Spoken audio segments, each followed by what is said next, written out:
Parmi les sacrifiés de la crise, les salariés en rupture de contrat et plus de 5000 patentés.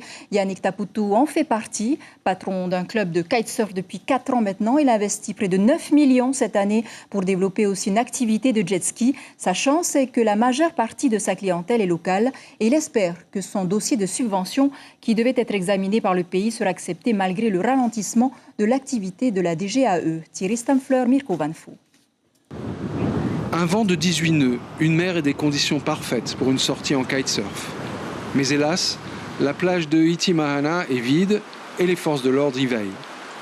Pour Yannick, ces gestes quotidiens sont terminés depuis un mois. Plus de cours, plus de location de matériel, juste les 100 000 francs mensuels promis par le pays aux patentés et surtout l'espoir que la commission qui devait examiner son dossier d'investissement aura bien lieu, malgré la mise en sommeil de certains services du pays. Au début de cette année, on s'est dit qu'on allait lancer en même temps que le kite des excursions en jet ski. Du coup, depuis l'année dernière, on a commencé à monter le dossier. On espère avoir plus de visibilité justement. C'est-à-dire d'avoir l'assurance que les dossiers continueront à être examinés pour les entreprises ? Voilà, donc d'avoir l'assurance que les dossiers continuent à être examinés et jusqu'au bout.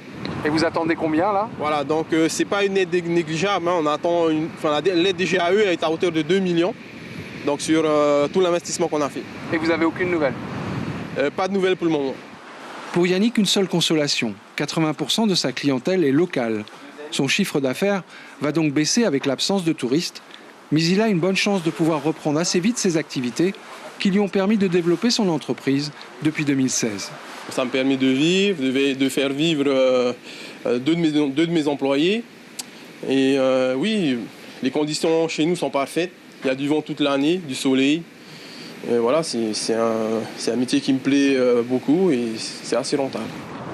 Il n'y a pas que les kitesurfers, c'est tout un monde d'amateurs de sport nautique qui s'est fixé une ligne d'horizon au 29 avril, avec une envie irrésistible de se jeter à nouveau à l'eau.